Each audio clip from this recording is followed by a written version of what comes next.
Halo pemirsa GPR TV dari Sabang sampai Merauke, dari Miangas hingga Pulau Rote.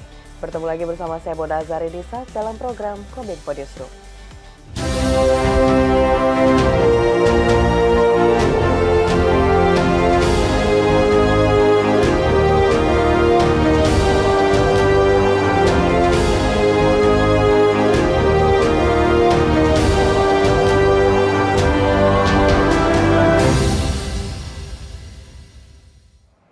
Pemirsa, kita ke informasi pertama. Presiden Joko Widodo resmi mencabut status pandemi COVID-19 di Indonesia.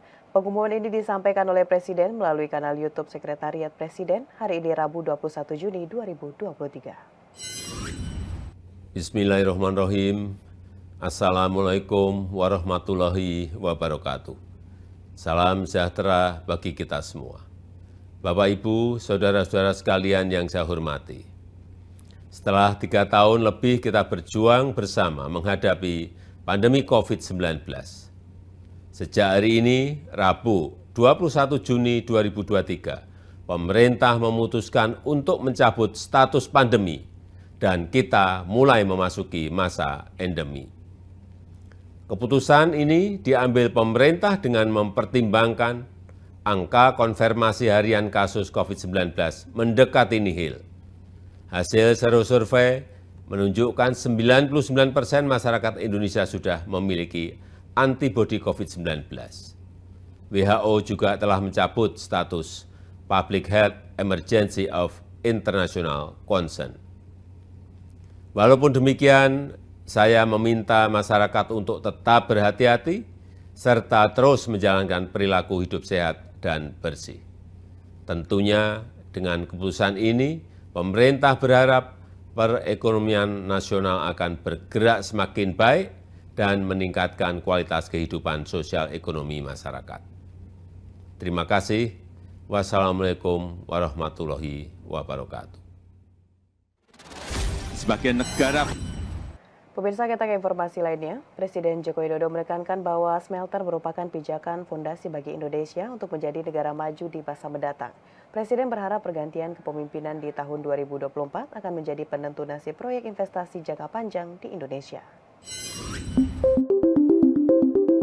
Presiden Joko Widodo berkali-kali menekankan bahwa Indonesia memiliki potensi besar untuk melakukan hilirisasi industri untuk sebuah sumber daya alam. Tak hanya untuk sektor pertambangan, tapi juga kehutanan hingga kelautan. Dari sisi sumber daya alam pengolahan mineral atau smelter, Presiden menyatakan bahwa smelter merupakan pijakan fondasi bagi Indonesia untuk menjadi negara maju di masa mendatang. Dengan keberadaan sejumlah pabrik smelter di tanah air akan menambah daya saing yang dimiliki Indonesia dan mengubah ketergantungan ekonomi dari sektor konsumsi ke sektor produksi. Smelter ini pijakan fondasi untuk kita menjadi negara maju karena dari yang bertumbuh pada konsumsi, bertumbuh sekarang kepada produksi.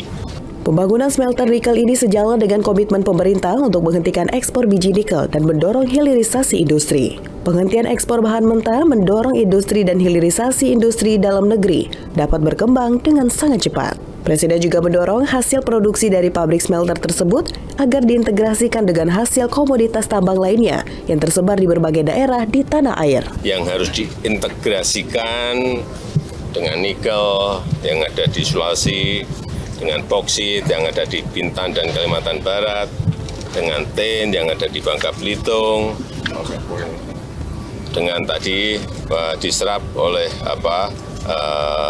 copper foil sini sehingga terintegrasi menjadi EV baterai, lithium baterai yang itu akan diintegrasikan lagi menjadi kendaraan listrik.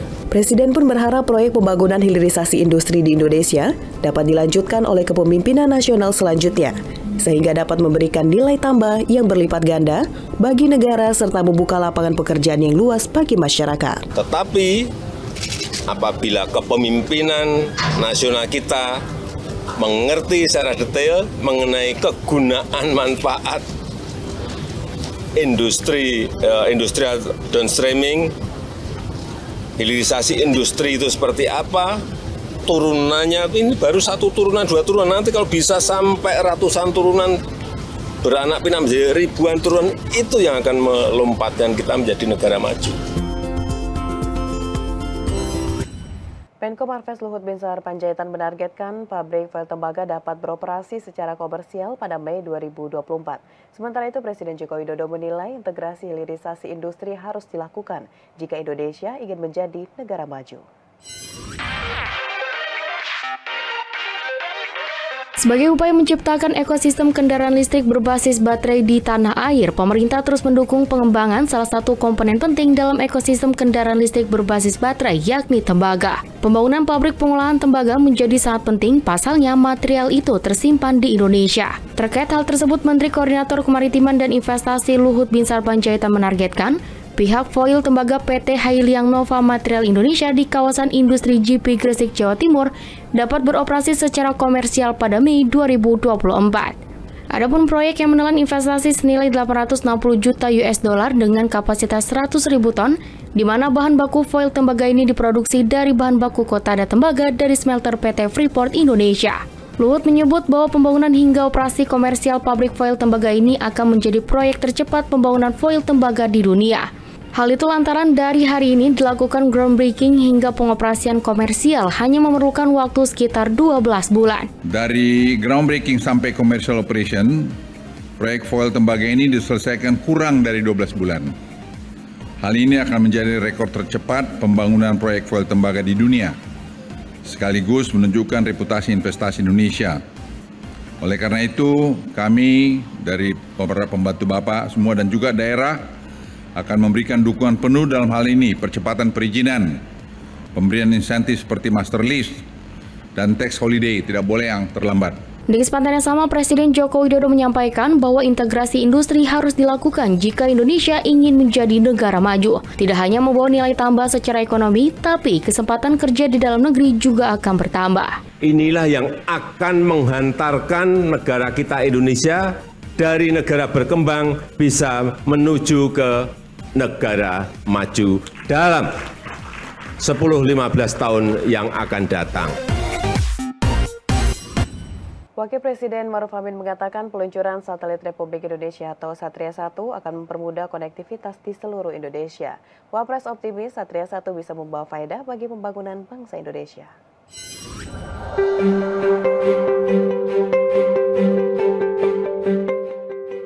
Indonesia sukses meluncurkan satelit Republik Indonesia 1 atau Satria 1 dari Cape Canaveral, Florida, Amerika Serikat pada Senin 19 Juni 2023. Satelit yang dibangun oleh PT Satelit Nusantara 3 dan dirakit oleh Thales Alenia Space di Prancis ini diproyeksi mampu meratakan akses internet di area tertinggal, terdepan, dan terluar. Satelit ini rencananya akan memfasilitasi layanan internet di 50.000 titik fasilitas publik dengan kecepatan 4 Mbps. Terkait hal ini, Wakil Presiden Maruf Amin menyatakan Satria 1 ditujukan untuk mendukung kedaulatan bangsa melalui konektivitas digital. Serta secara khusus juga akan memperkuat transformasi pelayanan publik melalui MPP digital. Wapres pun optimistis Satria 1 bisa membawa faedah bagi pembangunan bangsa Indonesia. Maka khusus untuk pelayanan publik tentu ini akan memudahkan. Karena daerah-daerah pelayanan publik itu kan ini bukan internet ini bukan hanya soal pemerintahan, tapi juga soal pendidikan, soal juga ekonomi, dan yang lain-lain.